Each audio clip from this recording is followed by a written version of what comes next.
on in. All right. Have a seat. At the University of North Carolina, researchers are investigating how hallucinations can overwhelm the adolescent brain, and they are testing new drugs to help treat these psychotic symptoms. Could you look right at that keyhole over there? I'm going to check your eyes out, if that's okay. You just look Isaac straight Wallace ahead. began to hear voices when he first went off to college. As the voices grew more frightening and his thoughts more paranoid, he was finally hospitalized for his own protection. When Isaac walked in the hospital, he was completely wrapped up in hallucinatory experiences he was having, the voices he was hearing, the beliefs he had developed to explain the voices. Whenever I'd hear voices, I just completely black out what was in the real world and just think about what the voices were saying and talk to them. The voices that Isaac heard were disturbing because they appeared so real. Yet they were produced by his own flawed brain. When you see psychosis, you realize that we don't hear with our ears. We hear with our brain. We don't see with our eyes. We see with our brain. And so when the brain misfires, you can have experiences of hearing voices that sound just like they're coming from outside your head. In the normal brain, waves of sound falling on the ear travel as electrical and chemical pulses to the hearing part of the brain, the auditory cortex, generating a surge of signals that travel to the thinking regions of the brain where they are interpreted. Scientists believe that in psychosis, the thinking regions fail. Neurons misfire in random and chaotic ways, creating sounds that have no connection to the outside world. The result? A perception of sounds that do not exist. So when the brain misfires, when the circuitry in your brain is out of whack, it'll be just as if you're hearing the radio on. Scientists theorize that psychosis is caused in part by problems with a chemical in the brain called dopamine, one of the brain's neurotransmitters, molecules that send messages from cell to cell across a tiny gap, the synapse. In the normal brain, dopamine acts by stimulating receptors on the neuron that is its target, setting off a cascade of electrical and chemical reactions.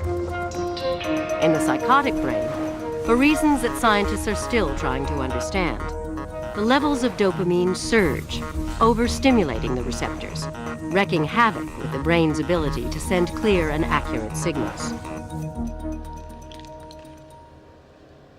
Since the 1950s, antipsychotic medications have been standard treatment for relieving psychosis. For Isaac, they have worked wonders.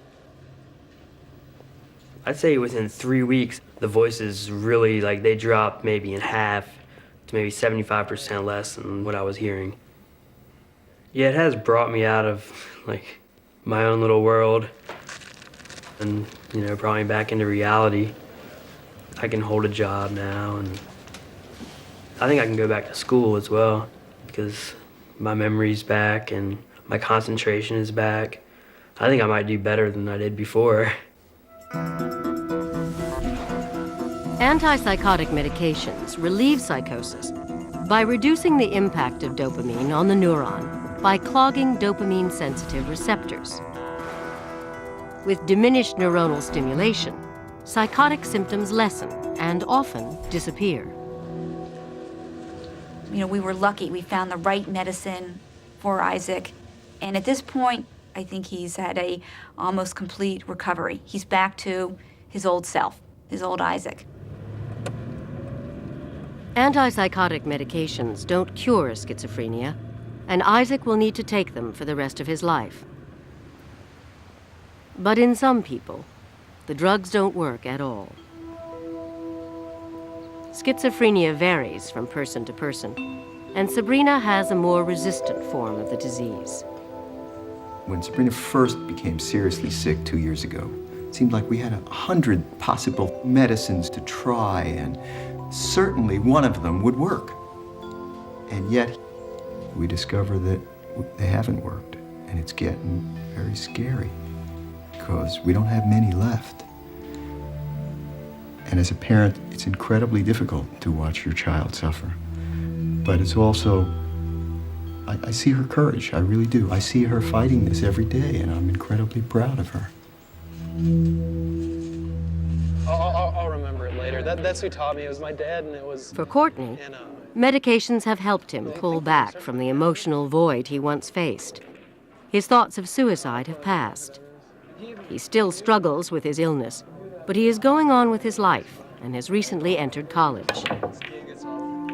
I'd rather have lived the life that I live right now, as confusing and painful as it has been, than to have never been born at all. I think he has learned a lot about how fragile life is. I think he has learned a lot about what is really important. Every year, 300,000 Americans are diagnosed with schizophrenia. Most of them first develop symptoms in their late teens.